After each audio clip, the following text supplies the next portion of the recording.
Mga ka-confess, bago natin simulan ng wild at nakakapanabik na kwento ngayong araw, nais ko muna kayong imbitahan na mag-subscribe sa YouTube channel ng Tagalog Wild Confession. Dito, hatid namin ang maiinit, mabibigat at makabuluhang mga kwentong siguradong tatama sa damdamin. Paalala lang po, ang lahat ng kwentong maririnig ninyo ay pawang katang-isip lamang at ginawa para magbigay aliw at aral. Anumang pagkakatulad sa tunay na tao o pangyayari ay hindi sinasadya. At ngayon, mga ka-confess, ihanda nyo na ang sarili ninyo dahil isa na namang nakakaintriga at kapanapanabik na Tagalog Wild Confession ang inyong mapapakinggan. Simulan na natin. Dear Ate J, itago mo na lang ako sa pangalang Kate. 30 taong gulang na ako, single, at masasabi kong kontento na sa takbo ng buhay ko bilang isang corporate employee sa Manila. Pero gaya ng sabi nila, ang tadhana ay parang magnanakaw sa gabi. Hindi mo alam kung kailan darating at kung ano ang kukunin sa'yo. Sa kaso ko, hindi gamit ang nanakaw, kundi ang katahimikan ng puso ko. Nagsimula ang lahat noong huling quarter ng nakaraang taon. Inanunsyo ng aming kumpanya na magkakaroon ng isang intensive leadership training program para sa mga napiling empleyado mula sa iba't ibang branches sa buong Pilipinas. Ang lokasyon sa Davao City. Excited ako nung una. Sino ba namang hindi? Libreng flight, hotel accommodation sa isa sa mga sikat na hotel sa Bahada, at syempre, ang pagkakataong makatikim ng authentic na durian at makapasyal sa Samal Island kapag weekend. Pero higit sa bakasyon, seryoso ako sa career ko. Gusto kong mapatunayan na deserving ako sa promotion. Paglapag pa lang ng eroplano sa Francisco Bangoy International Airport, ramdam ko na ang kakaibang enerhiya ng Davao. Malinis, disiplinado, at presko ang hangin. Sumakay kami sa shuttle van na maghahatid sa amin sa hotel. Doon ko unang nakilala ang iba pang participants. Tawanan, batian, at palitan ng mga business cards. Ngunit sa dulo ng van, may isang lalaking tahimik lang na nakatingin sa labas ng bintana. Siya si Raymart. Si Raymart ay mula sa branch namin sa Cebu. Matangkad, moreno, at may mga matang tila, laging may malalim na iniisip. Noong nagtama ang paningin namin, tipid lang siyang ngumiti at tumango. Hindi ko alam kung bakit, pero parang may kuryenteng gumapang sa balat ko sa simpleng pagtango na yon. First time mo ba rito? Tanong ko. Sinusubukang basagin ang katahimikan sa loob ng van habang binabaybay namin ang kalsada patungong hotel. Pangalawa na, sagot niya sa malalim na boses. Pero unang beses na ganito katagal. 1 month din tayo rito, di ba? Oo, sagot ko habang inaayos ang buhok ko. Sana mag-enjoy tayo kahit nakakapagod ang schedule. Pagdating sa hotel, sinalubong kami ng aming coordinator na si Jonel. Si Jonel ang tipo ng tao na laging energetic, yung tipong wala pang kape pero hyper na. Siya ang magsisilbing facilitator namin sa loob ng 4 na linggo. Welcome to Davao everyone. Magpahinga na muna kayo dahil bukas, 8:00 ng umaga sharp, magsisimula na ang totoong laro. Sa training na ito, hindi lang utak ang gagana, kundi pati tatag ng loob. Sabi ni Jonel, habang ibinibigay ang aming mga key cards. Ang unang gabi ay lumipas na puro pag-aayos lang ng gamit. Pero hindi ako makatulog. Marahil ay naninibago ako sa kama o baka dahil sa kaba para sa susunod na araw. Lumabas ako ng kwarto para kumuha ng tubig sa vending machine sa hallway. Doon, nakita ko uli si Raymart. Nakasandal siya sa pasamano ng balcony. Sa dulo ng hallway, may hawak na lata ng soft drinks. Hindi ka rin makatulog? Tanong niya nang mapansin ako. Oo nananabago yata. Sagot ko habang lumalapit. Maganda ang view rito, Kate. Tawag niya sa pangalan ko. Nagulat ako na natandaan niya agad. Tingnan mo yung mga ilaw ng lungsod. Payapa, di ba? Malayo sa ingay ng Maynila o Cebu. Tumayo ako sa tabi niya. Ang bango niya. Amoy peppermint at sabon. Sana maging payapa rin ang buong stay natin dito.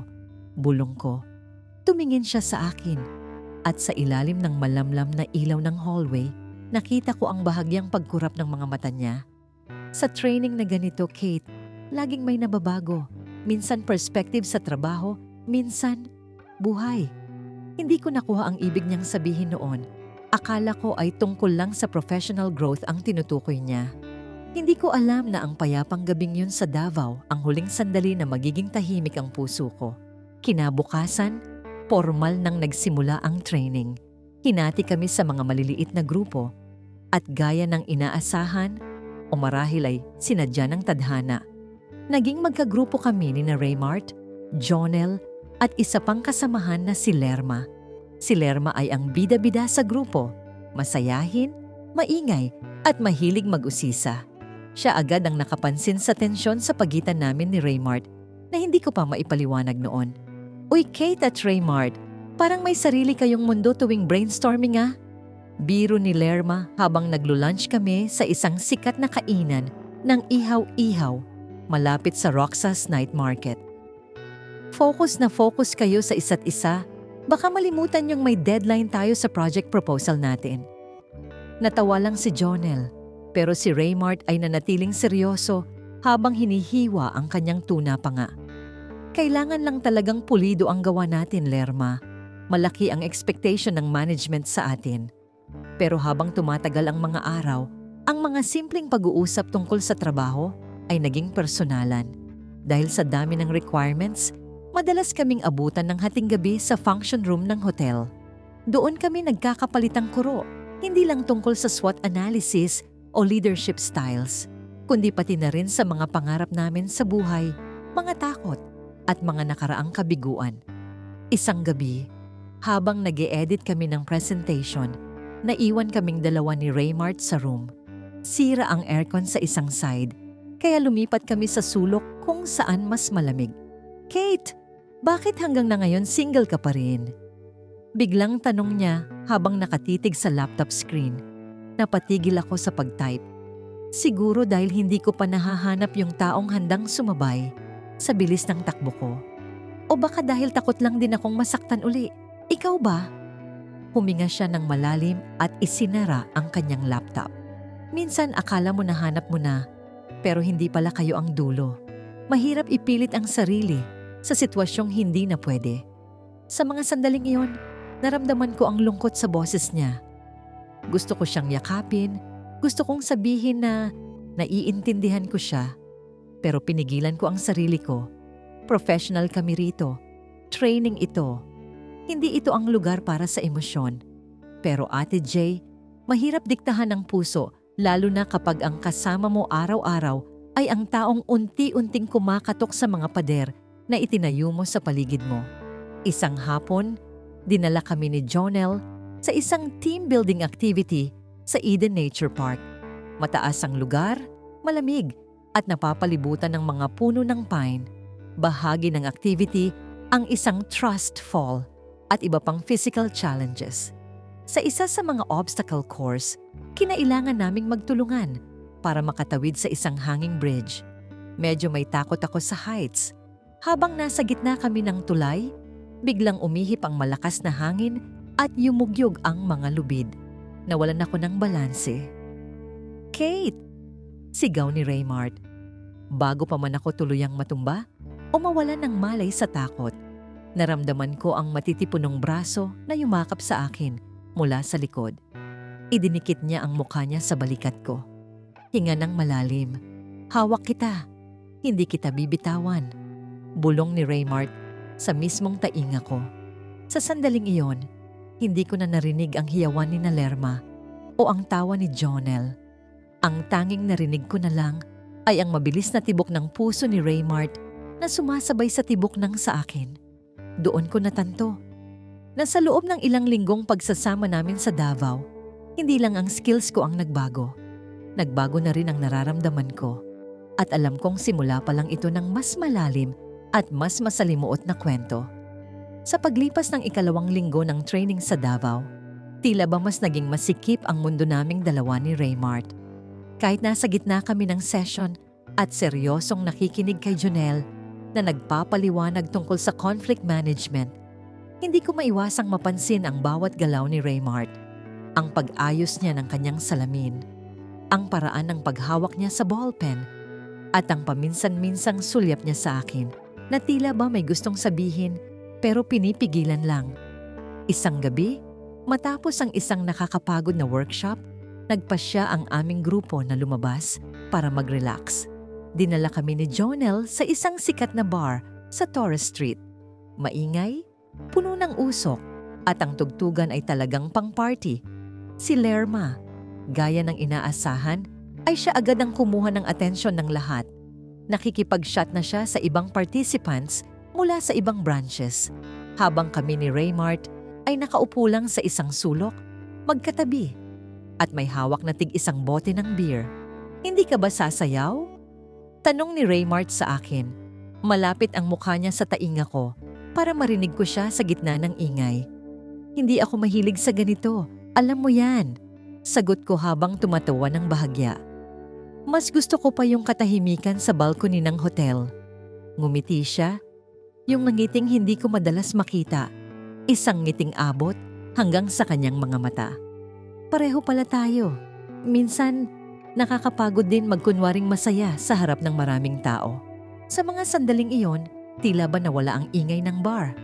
Ang tanging nakikita ko na lang ay ang lalaking nasa harap ko. Uminom siya ng diretso mula sa bote at pagkatapos ay tumingin sa akin ng seryoso. Kate, may aaminin ako sa'yo, sabi niya. Kinabahan ako. Akala ko ay tungkol na ito sa aming dalawa. Alam mo ba na bago ako pumunta rito sa Davao, balak ko na sanang mag-resign sa kumpanya? Nagulat ako. Bakit? Ang galing mo sa trabaho mo, Raymart. Sabi ni Jonel, isa ka sa mga top performers sa Cebu. Iyon na nga ang problema. Buntong hininga niya. Masyado akong naging focused sa trabaho kaya nakalimutan ko ng mabuhay. Ang huling relasyon ko, nasira dahil wala na akong oras para sa kanya. Akala ko, sapat na ang pera at stability. Pero noong dumating ako rito at nakilala kita, biglang nagbago ang lahat. Tumigil ang mundo ko sa huling sinabi niya. Nakilala kita. Biglang nagbago ang lahat. Gusto kong magtanong, gusto kong linawin. Pero bago pa ako makasagot ay lumapit na si Lerma at hinila kami para sumayaw. Ano ba kayong dalawa? Para kayong lolo at lola riyan sa sulok. Halina kayo. Minsan lang tayo rito sa Davao. Hiyaw ni Lerma habang hila-hila ang mga kamay namin. Wala kaming nagawa kundi sumunod. Sa gitna ng dance floor, habang nagkakagulo ang lahat, aksidenteng nagdikit ang aming mga balat. Hinawakan ni Raymart ang bewang ko para hindi ako matulak ng mga taong dumadaan. Ang init ng kanyang palad ay tila ba nag-iwan ng marka sa aking katawan. Hindi ko magawang umiwas. Mas lalo akong sumandal sa kanya, hinahayaan ang sarili kong lamunin ng emosyon na matagal ko nang itinago. Nang matapos ang gabi at bumalik kami sa hotel, hindi pa rin kami mapaghiwalay. Naglakad kami sa hallway patungo sa aming mga kwarto. Malapit na ang kwarto ko nang bigla siyang huminto at hinawakan ng braso ko. Kate, tungkol doon sa sinabi ko kanina sa bar. Simula niya. Raymart, alam mo namang nasa training tayo, di ba? Pag-iwas ko, kahit ang totoo ay nagwawala na ang puso ko sa kaba. Alam ko, pero hindi ko na kayang itago ito. Ang hirap magpanggap na wala lang kapag katabi kita sa bawat session. Ang hirap mag-focus sa slides ni Jonel kapag ang tanging gusto ko lang gawin ay titigan ka. Lumapit siya sa akin hanggang sa maamoy ko na ang hininga niyang may bahid ng alak at peppermint. Hinawakan niya ang pisngi ko gamit ang kanyang magaspang pero malambot na palad.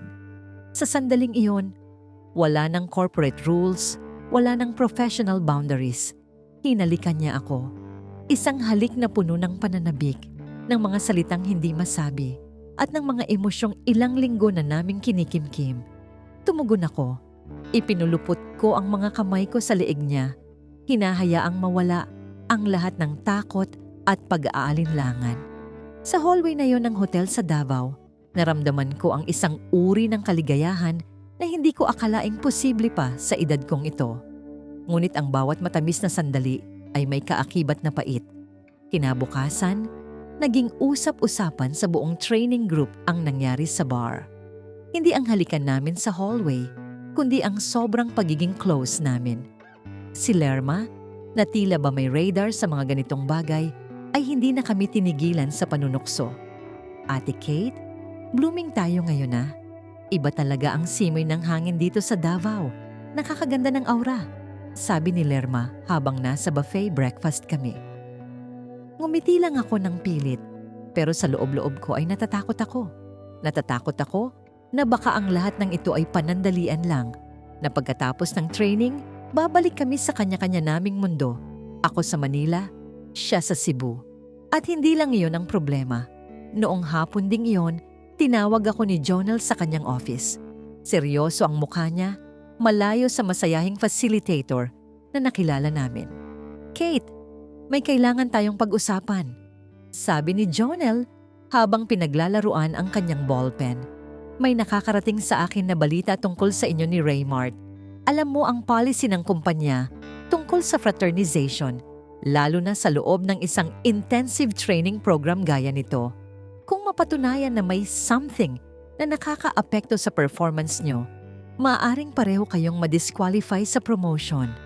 Nanlamig ang buong katawan ko. Ang promotion na matagal ko nang inaasam, ang pangarap kong makaahon sa career ladder, ay biglang nanganib dahil sa isang buwan na training at sa isang lalaking kakikilala ko lang. Sir, we are professionals. Hindi po naaapektuhan ang trabaho namin. Depensa ko? Kahit nanginginig ang boses ko, sana nga Kate, dahil sa huling 2 linggo ng program na ito, magiging mas mahigpit ang evaluation. Hahayaan ko muna ito sa ngayon, pero mag-ingat kayo. Maraming mata ang nakatingin, babala ni Jonel. Paglabas ko ng office, nakita ko si Raymart na naghihintay sa labas. Mukhang alam na rin niya ang nangyayari.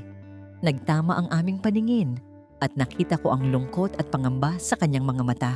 Doon ko napagtanto na ang training na ito ay hindi lang pala subok sa aming kakayahan, kundi isang malaking sugal para sa aming mga puso. At sa bawat araw na lumilipas, mas tumitindi ang taya. Mas lumalalim ang ugnayan, pero mas lumalaki rin ang panganib na mawala ang lahat ng pinaghirapan namin. Isang gabi, matapos ang aming session sa Davao Riverfront, nagpasya kaming maglakad-lakad ni Raymart sa tabi ng ilog. Malayo sa ibang participants, malayo sa mga mapanuring mata ni Jonel at sa panunukso ni Lerma. Anong gagawin natin, Raymart? Tanong ko habang nakatingin sa agos ng tubig. Huminto siya at hinarap ako. Hindi ko alam, Kate.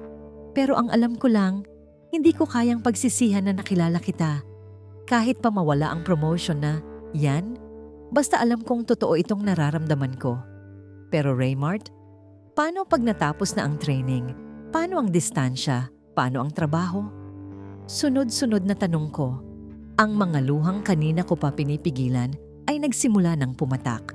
Hinawakan niya ang magkabilang balikat ko at tinitigan ako ng diretso sa mga mata. Kate, sa isang training program na gaya nito, marami ang pwedeng magbago.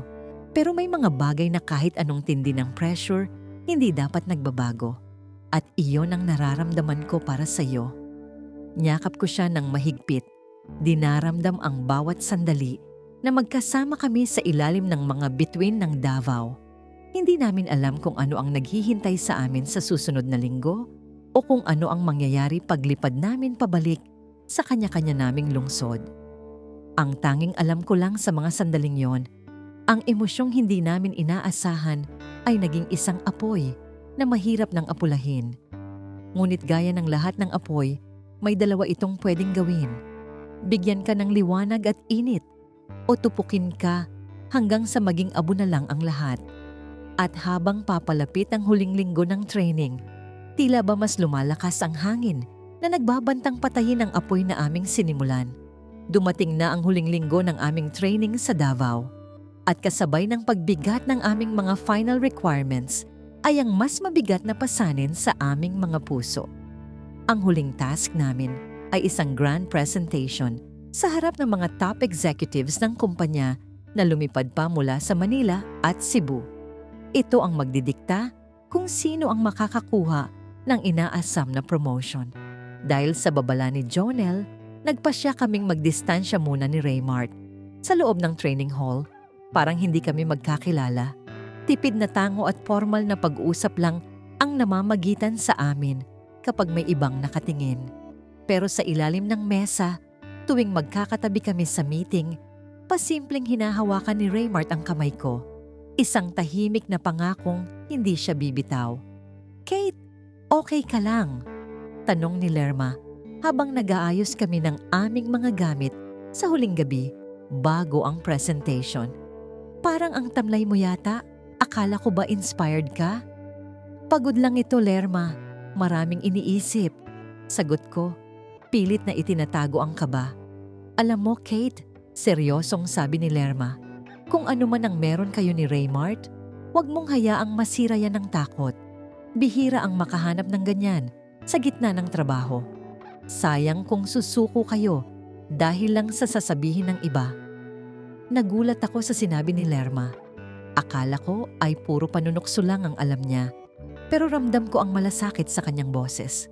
Tumango ako at nagpasalamat. Kinabukasan, naging matagumpay ang aming presentation.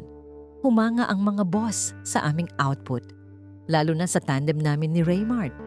Pagkatapos ng palakpakan at formal na pagtatapos ng program, nagkaroon ng isang farewell dinner sa isang beach resort sa Samal. Doon, sa ilalim ng maliwanag na buwan at sa harap ng dagat, muling nagtagpo ang aming mga landas. "Congratulations, Kate!" Bungad ni Raymart habang papalapit sa akin. Hawak niya ang 2 baso ng wine. "Balita ko, pasok ka sa listahan ng mga mapopromote. Ikaw din naman, di ba?" Sabi ni Jonel, "Ikaw ang top candidate para sa regional manager position sa Cebu." Sagot ko, may halong lungkot ang ngiti. Katahimikan ang namayani sa amin habang nakatingin sa alon. Ito na ang huling gabi namin sa Davao. Bukas, magkakaiba na kami ng flight. Ako pabalik ng Manila, siya pabalik ng Cebu. "Kate, ayaw kong magtapos ito rito." Basag ni Raymart sa katahimikan. "Hindi sapat ang 4 na linggo. Alam kong malayo ang Manila sa Cebu, pero sa panahon ngayon, wala nang malayo sa taong gustong magtagpo." Hinarap ko siya. "Raymart, sigurado ka ba? Mahirap ang LDR, lalo na't pareho tayong busy sa bagong positions natin." Hinawakan niya ang magkabilang kamay ko at hinalikan ang mga daliri ko. "Handa akong sumugal, Kate. Ang training na ito ang pinakamagandang bagay na nangyari sa career ko. Hindi dahil sa promotion, kundi dahil nahanap kita. Handa akong lumipad pa Manila tuwing weekend. Handa akong maghintay hanggang sa dumating ang oras na pwede na tayong magsama sa isang lugar." Sa mga sandaling iyon, napagtanto ko na ang pagbabagong hatid ng training program na ito ay hindi lang pala tungkol sa leadership o skills. Tungkol ito sa pagbubukas ng puso sa mga pagkakataong hindi mo inaasahan. Tinanggap ko ang hamon. Niyakap ko siya ng mahigpit habang ang hangin ng Davao ay tila ba sumasaksi sa aming pangako. Lumipas ang mga buwan. Naging mapanghamon ang aming sitwasyon, pero gaya ng aming pinag-usapan, hindi kami sumuko. Sa bawat video call, sa bawat sorpresang pagbisita niya sa Manila, at sa bawat pagkakataon na ako naman ang lumilipad patungong Cebu, lalong tumitibay ang aming ugnayan. Sino ang mag-aakalang sa loob ng 4 na linggong training program sa Davao, sa gitna ng pressure at pagod, ay doon ko pala matatagpuan ang lalaking makakasama ko sa pagbuo ng mga bagong pangarap. Tunay nga na sa isang training program, nagbago ang lahat. Ang aking career, ang aking pananaw, at higit sa lahat, ang tinitibok ng aking puso. Mga ka-confess, iyan ang kwento ni Kate. Isang patunay na ang pag-ibig ay dumarating sa mga panahong hindi natin inaasahan at sa mga lugar na akala natin ay para sa trabaho lamang. Minsan, kailangan lang nating magtiwala sa tadhana at magkaroon ng lakas ng loob na panindigan ang nararamdaman. Kahit gaano pa kahirap ang sitwasyon. Mga ka-confess, at diyan na nagtatapos ang ating kwento para sa araw na ito. Maraming salamat sa pakikinig at sa patuloy ninyong pagtangkilik sa aming mga ibinabahaging karanasan. Sana ay may napulot kayong aral at inspirasyon sa kwento ni Kate at Raymart. Hanggang sa susunod nating kwentong Tagalog Wild Confession, kung saan ang bawat damdamin ay may puwang at bawat sikreto ay may tinig. Huwag niyo sanang kalimutang mag-subscribe dito sa aming YouTube channel ng Tagalog Wild Confession at i-click ang notification bell para laging updated sa ating mga bagong uploads. I-follow at i-like na rin ang aming Facebook page na Tagalog Wild Confession para sa mas marami pang updates at pakikipag-ugnayan sa ating komunidad. Ang inyong suporta ang nagbibigay sa amin ng lakas upang magpatuloy sa pagbabahagi ng mga ganitong klaseng kwento. Muli, ako ang inyong lingkod. Nagpapasalamat sa inyong oras at tiwala. Patuloy tayong magmahal, matuto at magbahagi. Hanggang sa muli, mga ka-confess, ingat kayong lahat